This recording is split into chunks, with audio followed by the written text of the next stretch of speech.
Hello everybody, let's figure out this last part of tic-tac-toe. We want to check for a draw. Most everybody I think has played tic-tac-toe before. You have your little matrix. Doot, doot, doot, doot. There we go. As you're playing, here I am with my X. Here's an O. Here's an X. Here's an O. Oh, I better block this guy. Here's an X. Oh, the computer blocks me. Here's an X over here because I didn't see this. Here's a 0 here. And then at the end, we have a draw. Well, the logic of the game would be that with a computer, it can't just look at this and say, oh, there's a winner.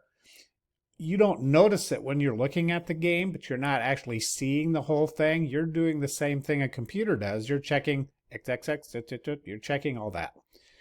We have to be very specific with the computer and check. So before we put our moves in, what was in our matrix was a 0. So a draw is the point where there aren't any zeros anymore. So this does not contain zeros. That's what we're looking for.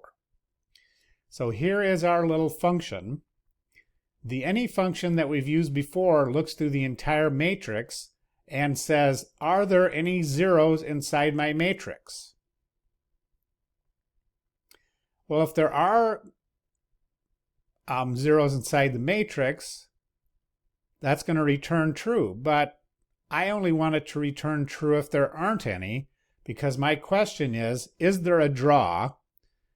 If there isn't a draw, that's false. If it is a draw, that's true. So I want to return that true-false value in my draw variable. So instead of doing this, where we check, you could do this and then put false. Or you can say this is a better way to do it, you can say if there aren't any zeros in the board, that's going to return true because this little tilde reverses the test. So we're saying there are no zeros in the board. That is going to return true. And when we get back to our program after we've called this, there it is. True means that yes, there is a draw. We're done. We return. We leave the program. We're finished. When do we need to check it? Well, each time after we check if somebody wins. So we need to do it when we check if the player wins. We need to do it when we check if the computer wins, right after that. Because if somebody wins, we're done. If we have a draw, we're done. And it does work. So I will type, it's hard to do a draw. I've discovered as I've been testing this thing.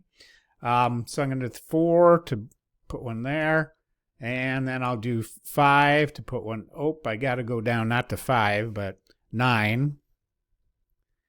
And there's the 2 going again. I don't want to win.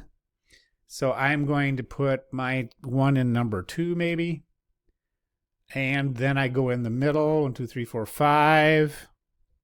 There. Oh, shoot, I won. That's right, because it'd be 1, 1, 1.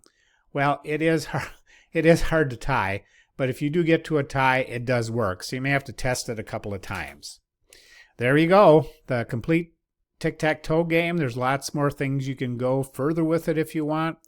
You can display X's and O's for the player's marks if you wish. You could have scores. You can keep track of scores in between games. There's lots of places you can go. So we will see you later.